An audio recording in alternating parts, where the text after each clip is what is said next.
The dust kicked up from the wagon wheels as Samuel Morrison guided his oxen across the harsh Arizona territory. The year was 1878, and the sun beat down mercilessly on the small family making their way toward the mining town of Prescott. Samuel's wife, Mary, had died 3 days earlier from fever, leaving him alone with their 6-month-old son, Thomas. The baby had been crying for hours. Samuel had tried everything he could think of: feeding, changing, rocking, but nothing worked. The infant's wails echoed across the desert landscape, a sound that seemed to pierce through Samuel's already broken heart. He had no experience caring for a baby alone. Mary had always known what to do, always had the gentle touch that could calm their son. Samuel pulled the wagon to a stop near a cluster of mesquite trees, hoping the shade might provide some relief from the scorching heat. He climbed down and walked to the back of the wagon where little Thomas lay in a makeshift crib fashioned from a wooden crate. The baby's face was red and streaked with tears, his tiny fists clenched as he continued to cry. "Come on now, son," Samuel whispered, his voice hoarse with exhaustion and grief. He picked up the baby and tried to rock him, but Thomas only cried harder. Samuel felt helpless.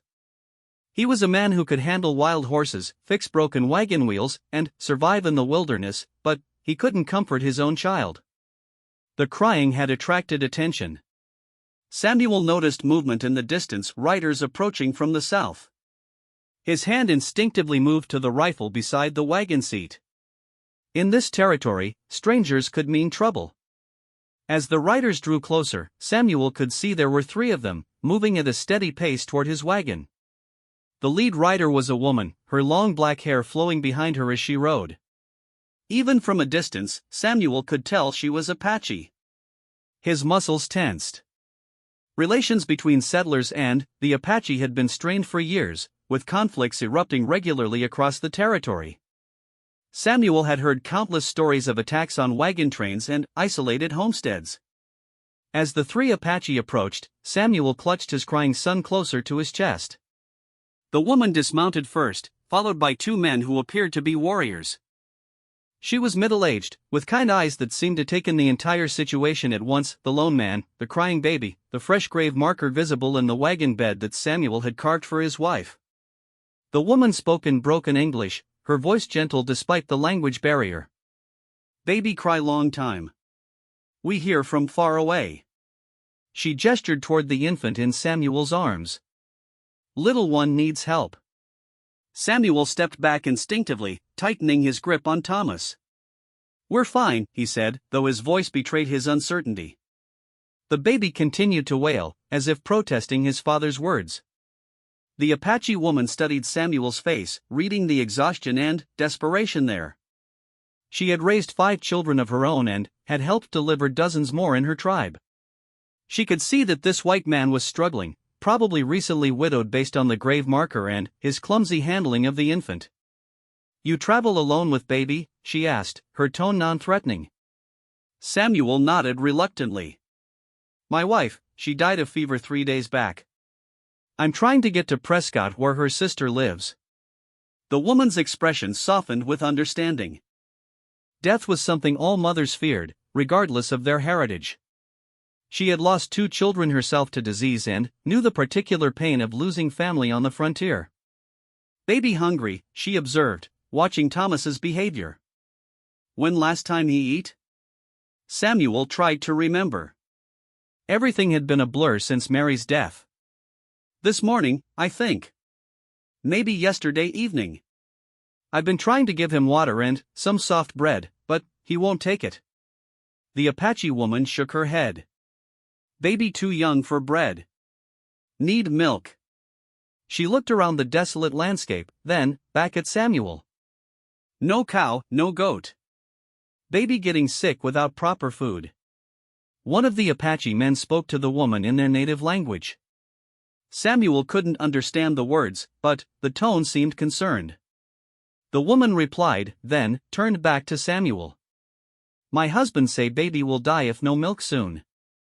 We have mare with foal back at camp. Mare milk can help baby survive until you reach town." Samuel felt a wave of panic. He had been so focused on his own grief that he hadn't properly considered Thomas's needs. "How far is your camp?" half-day ride north. We take you there, help baby, then, you continue to Prescott. The offer hung in the air between them. Samuel knew the reputation of the Apache fierce warriors who had fought against encroachment on their lands. But, looking at this woman's face, he saw only compassion. And, his son's cries were growing weaker, more pitiful. "Why would you help us?" Samuel asked. The woman was quiet for a moment, choosing her words carefully in English. "All babies sacred. Apache baby, white baby, Mexican baby, no difference. Baby need help, we give help." Thomas let out another weak cry, and Samuel felt his resolve crumble. Pride and prejudice meant nothing when his son's life hung in the balance. "What's your name?" he asked. "Ayana," she replied. "Mean eternal blossom in Apache." Samuel made his decision. "I'm Samuel Morrison. This is Thomas." He looked down at his son, then, back at Ayana. "If you can help him, I'd be grateful." Ayana smiled for the first time, transforming her weathered face. She stepped closer and held out her arms. "Let me hold baby." Sometimes different arms help calm crying. Samuel hesitated for just a moment, then carefully transferred his son to the Apache woman's arms. Almost immediately, Thomas's cries began to quiet. Ayana began to rock him gently, humming a soft tune in her native language. "How did you do that?" Samuel asked in amazement. "Women know baby things," Ayana replied simply. "Your wife, she know these things too before she die." The mention of Mary brought tears to Samuel's eyes. Ayana noticed his grief and spoke gently. "You miss wife very much. It's hard to lose person you love. But, baby still here, still need father. Wife's spirit live on in little one." Samuel wiped his eyes and looked at his son, now calm in the stranger's arms. For the first time since Mary's death, Thomas wasn't crying. The baby's eyes were closing, finally, finding the peace that had eluded him for days. "We go to camp now," Ayana said.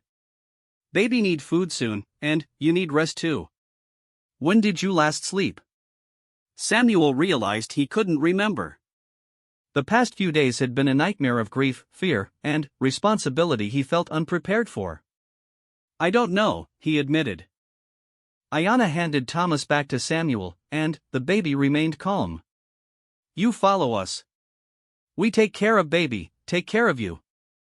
Then, tomorrow you continue journey." As Samuel prepared to follow the Apache riders north, he reflected on how quickly his situation had changed. An hour ago, he had been alone in the desert with a crying baby and no idea how to help him. Now he was placing his trust in strangers, people his own culture had taught him to fear. But, looking at Ayana's kind face and feeling his son's peaceful breathing against his chest, Samuel knew he was making the right choice.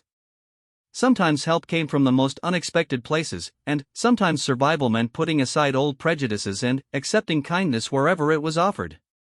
The Apache camp materialized from the landscape like a mirage becoming real. Hidden in a canyon between red rock walls, a dozen wickiups dotted the protected valley floor. Samuel had expected to feel afraid as they rode into the camp, but instead he found himself fascinated by the organized community that thrived in this remote location. Children ran alongside their horses as they entered, chattering in Apache and pointing at the unusual sight of a white man with a baby. Women emerged from their homes, curious but not hostile. The men who had accompanied Ayana spoke rapidly to the other warriors, explaining the situation. Ayana guided Samuel to a wickiup near the center of camp. "This my home," she said, dismounting gracefully. "You bring baby inside. Is cooler, better for little one." Samuel climbed down from his horse, careful not to disturb Thomas, who had remained blessedly quiet during the ride. The wickiup was larger than it appeared from outside, with a framework of wooden poles covered in brush and hides. The interior was surprisingly comfortable, with woven mats on the ground and various household items arranged neatly along the walls. "Sit," Ayana instructed, pointing to a pile of soft buffalo robes. "Baby needs to eat now." Samuel sat down carefully, still holding Thomas. "I don't understand how mare's milk will help." "Won't it make him sick?" Mare milk closer to human milk than cow milk, Ayana explained, moving efficiently around the wiki-up. Apache mothers sometimes use when no other choice. Is not perfect, but keep baby alive. She disappeared outside briefly and returned with a small clay pot filled with pale liquid. Milk still warm from Mare, she said, settling beside Samuel. Now we need whey for baby to drink. From a leather pouch, Ayana produced a small piece of soft deerskin. She dipped one corner into the milk and brought it to Thomas's lips. The baby instinctively began to suck on the hide, getting small amounts of milk with each draw. Slow feeding is better, Ayana explained as Thomas eagerly worked at the makeshift nipple. Baby's stomach very small, cannot take too much at once. Samuel watched in amazement as his son fed for the first time in nearly 2 days. Color seemed to return to Thomas's pale cheeks, and his small body relaxed as his hunger was finally being addressed. How do you know so much about babies? Samuel asked. I have 5 children. 3 sons, 2 daughters. Also helped deliver many babies in tribe. Ayana paused in her feeding to look at Samuel. You have other children? No, Thomas is our first. Mary and we tried for years before he came along. She was so happy when she found out she was carrying. Samuel's voice caught as memories of his wife flooded back. She would have known what to do. She always knew what he needed. Ayana continued feeding Thomas while listening to Samuel's story. First baby is hard for all parents. Apache mothers have other women to help: grandmother, sisters, aunties. White people sometimes live too far from family. Mary's sister lives in Prescott. That's where I was heading when we met you. I thought maybe she could help, but I wasn't sure Thomas would survive the journey. How many days to Prescott from here? Ayana asked. 3, maybe 4 if I have to stop often because of the baby. Ayana frowned thoughtfully. Baby need milk every few hours. Mare milk not easy to keep fresh in desert heat. This hadn't occurred to Samuel, and panic began to rise in his chest again. What can I do? Before Ayana could answer, an elderly Apache woman entered the wiki-up. She spoke rapidly in Apache to Ayana, gesturing toward Samuel and the baby. Ayana replied, then turned to translate. This is Cholina, grandmother of tribe. She says you are welcome in our camp tonight. She also says. Ayana paused, choosing her words carefully. She says maybe baby should stay with Apache family until stronger. Samuel's arms tightened around Thomas instinctively. No. I can't leave my son. He's all I have left of Mary. Cholina spoke again, and Ayana translated with patience. Grandmother not mean forever. She means maybe 1 moon, 2 moons, until baby old enough to travel better. Apache family would care for him like own child. The suggestion sent conflicting emotions through Samuel. The practical part of him recognized the wisdom in it. Thomas would be safer here, with experienced mothers who could feed and care for him properly. But the thought of leaving his son felt like losing Mary all over again. I understand your fear, Ayana said gently. But think about what is best for baby. Winter coming soon. Travel will be harder. Baby too young for hard journey. Thomas had finished feeding and was looking around with alert eyes, more active than he had been in days. Cholina approached and held out her arms, speaking softly in Apache. Samuel hesitated, then allowed the elderly woman to take his son. Cholina examined Thomas with the practiced eye of someone who had delivered and raised many children. She checked his breathing, felt his forehead for fever, and looked at his skin color. After a thorough assessment, she spoke at length to Ayana. Grandmother says baby is strong but very hungry. She thinks he not getting enough milk from mother for some time before mother died. Baby smaller than should be for 6 moons old. This news hit Samuel like a physical blow. Mary was sick for weeks before she died. She said she was having trouble nursing, but I didn't realize. Is not your fault, Ayana said firmly. Sick mother cannot feed baby properly. Baby just need time to grow strong again. Cholina spoke again, bouncing Thomas gently as she held him. The baby seemed content in her arms, which both comforted and worried Samuel. "Grandmother says if you leave baby here, she will be his Apache grandmother. She will teach him to be strong, to survive in desert. When he old enough, you come back for him. How would I find you again? You're nomadic people, aren't you? We stay in this canyon through winter. Is protected place, good water, good hunting. In spring, we move to summer grounds, but always return here." Samuel looked around the wickiup, then at his son in Colina's arms. Everything about this situation felt wrong to his grief-stricken mind, yet he couldn't deny that Thomas looked healthier already after just one feeding. "If I agree to this, could I stay here tonight? Spend some time with him before." "Of course," Ayanna replied. "You stay as long as you need. But, remember, longer you wait, harder for baby to understand why father leaves." That evening, the Apache camp welcomed Samuel with surprising warmth. Children gathered around him as he sat by the fire, fascinated by his pale skin and light hair. The men shared their food and tried to communicate with gestures and broken English. Despite the language barrier, Samuel felt a sense of community he hadn't experienced since leaving civilization. Ayanna sat beside him as they watched Thomas sleeping peacefully in Colina's lap. "You still thinking about leaving baby?" "I don't know," Samuel admitted.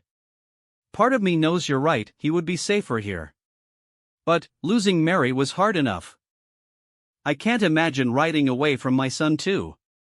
Apache believed children belong to whole tribe, not just parents. If something happened to mother and father, other families take child and raise his own. Child always know who birth parents are, but has many mothers and fathers to care for him. Samuel considered this philosophy. His own upbringing had been very different: isolated farms, nuclear families struggling to survive on their own. The idea of communal child rearing was foreign but appealing. What kind of life would he have here? Samuel asked. He learned to ride, to hunt, to survive in desert. He learned Apache ways but also remember white father. When he grown, he choose which world he want to live in. As the fire burned low and the camp settled into sleep, Samuel held his son one more time. Thomas looked up at him with Mary's eyes, and Samuel felt his resolve crumbling. The practical choice was clear, even if it broke his heart. "If I leave him," Samuel said quietly, "how will I know he's all right?" "You trust us," Ayanna replied simply. "And you come back when you can. Baby will remember father's love even if you apart for time." Samuel spent most of the night awake, memorizing every detail of his son's face and struggling with the most difficult decision of his life. Dawn broke over the canyon with soft pink light filtering through the red rock walls. Samuel had barely slept, spending most of the night watching Thomas breathe and wrestling with his decision. When morning came, he knew what he had to do. Ayanna found him sitting outside the wickiup, holding his son and staring at the sunrise. "You have decided?" she asked gently. Samuel nodded, his throat too tight to speak at first. When he finally found his voice, it came out as a whisper. "I'll leave him with you. But I need to know he'll be safe, that he'll remember who I am." "He will be safer than with any Apache child," Ayanna assured him. "Cholina has raised 12 children, lost only 2 to sickness. She knows how to keep babies strong." Throughout the morning, various members of the tribe came to meet Samuel and see the baby who would be joining their community. Each interaction showed Samuel how seriously the Apache took the responsibility of caring for a child. This wasn't charity, it was adoption in the truest sense. A young Apache woman named Itzel approached with her own infant son, a boy about Thomas's age. "My baby and white baby grow up together," she said in broken English. "Brothers." Watching Thomas interact with the Apache children, Samuel noticed how quickly his son seemed to adapt. The baby smiled at the unfamiliar faces and didn't cry when passed from person to person. It was as if Thomas sensed the safety and love surrounding him. Cholina spent time teaching Samuel basic baby care through demonstration. She showed him how to test the temperature of milk, how to hold a baby to help with digestion, and how to recognize signs of illness. Despite the language barrier, Samuel learned more about caring for his son in one morning than he had figured out in 3 desperate days alone. "You good father," Cholina told him through Ayana's translation. "Baby knows you love him. That love stay with him always, even when you not here." As midday approached, Samuel knew he couldn't delay his departure much longer. If he was going to leave, it had to be soon, before his resolve weakened completely. He asked Ayana to help him write a letter to leave with Thomas, something his son could read when he was older. "My dear Thomas," Samuel dictated as Ayana carefully wrote the words. "I am leaving you with good people who will love you and keep you safe. Your mother and I wanted you more than anything in this world. She loved you so much, and if she were here, she would understand why I am making this choice. I will come back for you when you are strong enough to travel, and I will tell you everything about your mother and about our family. Until then, remember that you are loved by your father and your Apache family. Be brave, my son." Samuel folded the letter and gave it to Cholina, along with a small silver locket that had belonged to Mary. "This was his mother's," he explained. "I want him to have something of hers." The goodbye was harder than anything Samuel had ever done. He held Thomas one last time, breathing in the sweet scent of his baby's hair and memorizing the feel of his small body in his arms. Thomas looked up at him with curious eyes, unaware that this moment would change both their lives forever.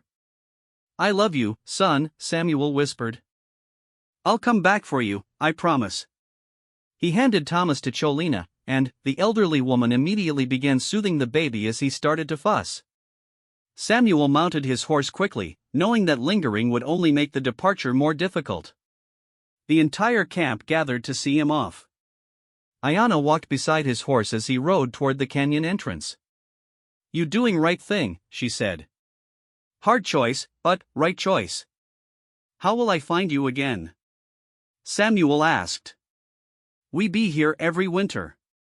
If not here, ask Apache and Prescott about Colina's band. They know where we are." Samuel looked back one last time at the camp where his son would grow up. Thomas was already calm in Colina's arms, surrounded by children eager to play with their new little brother. The ride to Prescott took 2 days, and every mile felt like a betrayal. Samuel found himself stopping frequently, considering turning back. But, each time, he forced himself to continue. Thomas needed stability and proper care, things Samuel couldn't provide alone on the frontier. Mary's sister, Catherine, lived in a small house on the outskirts of Prescott with her husband, a mine foreman named Robert. When Samuel arrived alone, dusty and hollow-eyed, Catherine immediately knew something terrible had happened. "Where's Mary?" she asked before he had even dismounted. "She died of fever on the trail," Samuel said simply. 3 days out of Phoenix." Catherine's face crumpled with grief. The sisters had been close despite the distance between them, and Mary's death was a devastating blow. "And Thomas?" she asked, looking around for her nephew. This was the conversation Samuel had been dreading. How could he explain his decision to leave his son with strangers, Apache strangers? "He's safe," Samuel said. "He's being cared for by good people." Over dinner that evening, Samuel told the whole story. Catherine and Robert listened with growing amazement as he described his encounter with Ayana and the difficult choice he had made. "You left our nephew with Apache?" Catherine asked, her voice rising.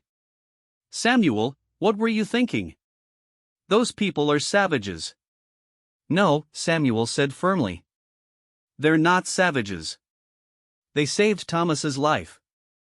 I couldn't keep him alive on my own, he was starving, and I didn't know what to do." Robert, who had more experience with Apache in his mining work, was more understanding. "Some of the Apache bands are peaceful," he told his wife. "If they offered to help a baby, they meant it. They have strong beliefs about protecting children." "But he belongs with family," Catherine protested. "We would have taken him, raised him as our own." "I know," Samuel replied. "And maybe I should have tried to get him here first. But he was dying, Catherine. He hadn't eaten properly in days, and I didn't know how to feed him. By the time we reached you, it might have been too late." That night, lying in the guest room of Catherine's house, Samuel stared at the ceiling and wondered if he had made the right choice. The bed was comfortable, the house warm and safe, everything he couldn't provide for Thomas on the trail. But could a white child really thrive among the Apache? The next morning brought news that would test Samuel's decision even more. Robert returned from work with word from other miners about Apache raids in the southern part of the territory. Fear and prejudice ran high among the white settlers, and many people believed that the only good Apache was a dead Apache. "Maybe you should try to get the boy back," Catherine suggested over breakfast. "Before something happens to him." Samuel had been thinking the same thing, but for different reasons. He missed his son terribly, and the separation felt unnatural. But then, he remembered Ayana's gentle hands caring for Thomas, Kalina's experienced confidence in handling babies, and the way the entire Apache camp had welcomed his son as one of their own. "They're good people," Samuel said finally. And Thomas was healthier in one day with them than he had been since Mary died. "I made the right choice." Over the following weeks, Samuel tried to build a new life in Prescott. He found work at the mine and rented a small room in town. But every day was a struggle. The grief over Mary's death was compounded by the ache of missing his son. Well-meaning townspeople would ask about his family, and Samuel found it easier to simply say his wife had died, leaving out the part about leaving his baby with the Apache. Catherine remained convinced that Samuel should retrieve Thomas. "It's not natural," she would say. "A baby belongs with his father." But Samuel remembered the way Thomas had stopped crying in Ayana's arms, how quickly he had adapted to the Apache children, how healthy he had looked after just one proper feeding. Whatever was natural, Samuel knew his son was better off where he was. As winter deepened, Samuel made his peace with his decision. He worked hard, saved money, and planned for the day when he would return to the canyon to see his son. He wrote letters he would never send, practicing what he would say to Thomas when they were reunited. Sometimes, late at night, Samuel would walk to the edge of town and look north toward the mountains, wondering if his son was sleeping peacefully under the same stars. He hoped Thomas was growing strong and happy, surrounded by the Apache family who had opened their hearts to a stranger's child. The hardest part was not knowing. Was Thomas healthy? Was he walking yet? Did he remember his father at all? Samuel had to trust in Ayana's promise and Kalina's gentle hands, believing that love could bridge the gap between two very different worlds. Spring would come eventually, and, with it, the chance to see his son again. Until then, Samuel held onto the memory of Thomas's peaceful face in Kalina's arms and the knowledge that sometimes the most loving thing a parent could do is let go. 15 months passed before Samuel saw his son again. The winter of 1879 had been particularly harsh, making travel through the mountains impossible for weeks at a time. Samuel spent those long months working at the mine, saving every penny he could spare, and learning everything he could about Apache culture from the few friendly natives who came to trade in Prescott. When spring finally arrived, Samuel requested time off from the mine and set out alone toward the canyon where he had left Thomas. His heart raced with anticipation and fear. Would his son remember him? Would the Apache still be there, or had they moved on to their summer grounds? The journey took 3 days, and Samuel found himself riding more slowly as he approached the familiar canyon. Part of him was terrified of what he might find or might not find. What if something had happened to Thomas? What if the band had moved on permanently? But, as he rode into the canyon, Samuel saw the familiar wickiups scattered across the valley floor. Smoke rose from cooking fires, and he could hear the sound of children playing. His hands trembled as he guided his horse toward the center of camp. The first person to spot him was Itzel, the young mother whose son was Thomas's age. She called out in Apache, and, suddenly, people began emerging from their homes. Samuel's eyes frantically searched the crowd for any sign of his son. Then, he saw him. Thomas was toddling unsteadily between the wickiups, chasing after an older Apache boy. He had grown so much that Samuel almost didn't recognize him. The baby who had been pale and thin was now a healthy, brown-skinned toddler with bright eyes and strong legs. His hair had grown longer and was tied back in a small ponytail in the Apache style. Samuel dismounted quickly, his eyes never leaving his son. Thomas looked up at the commotion and saw the stranger staring at him. For a moment, father and son simply looked at each other across the distance. Samuel waited for some sign of recognition, some acknowledgement that Thomas remembered him. The toddler tilted his head curiously, then continued chasing the other boy as if Samuel were just another visitor to the camp. Cholina emerged from her wickiup and approached Samuel with a warm smile. She spoke in Apache, and Ayana appeared moments later to translate. "Grandmother says you have come back for Little Bear," Ayana said. "That is what we call your son, Thomas Little Bear." "Little Bear?" Samuel repeated, watching his son play with the Apache children. "He is brave and strong, but still small," Ayana explained. "The name fits him well." Samuel knelt down as Thomas toddled past him again. "Thomas," he said softly. "Tommy?" The little boy stopped and looked at Samuel with curious dark eyes. There was no fear, but no recognition either. Thomas had been only 6 months old when Samuel left, too young to retain clear memories of his father. "He doesn't remember me," Samuel said, his voice thick with emotion. "He remembers love," Ayana replied gently. Apache believed children remember feeling of being loved, even when they cannot remember person who loved them. Over the next few hours, Samuel reacquainted himself with his son. Thomas was walking confidently now, babbling in a mixture of Apache words and English sounds. He was healthy and happy, clearly well loved by his Apache family. Cholina had sewn him traditional Apache clothing, and he played with handmade toys carved by the men of the tribe. Samuel felt a complex mixture of emotions, joy at seeing Thomas healthy and thriving, but also a deep sadness at how much he had missed. His son's first steps, his first words, all the small milestones that parents cherish had happened without him. "He is good boy," Cholina told him through Ayana's translation. "Very smart, learns fast. He knows he is different from other children, but he does not feel different." That evening, Samuel sat by the fire with Thomas on his lap, trying to rebuild a connection with his son. The toddler was initially shy but gradually warmed up to this new person who seemed so interested in him. Samuel showed Thomas the silver locket that had belonged to Mary, and the boy played with it curiously. "I brought pictures," Samuel said, pulling out a small photograph of Mary. "This is your mother, Thomas. Her name was Mary." Thomas examined the photograph solemnly, then looked up at Samuel. "Mama," he said clearly. Samuel's eyes filled with tears. "Yes, that's your mama. She loved you very much." Ayana sat beside them, watching the reunion with gentle eyes. "You have decision to make," she said. "You can take Little Bear with you now, or you can wait until he is older. What do you think is best?" Samuel asked. "He is strong now, healthy. He could survive journey to Prescott. But he knows only Apache life. White world will be strange and frightening." Samuel looked around the camp where his son had spent the first years of his life. Thomas was comfortable here, surrounded by people who loved him. Taking him away now would be traumatic for the little boy.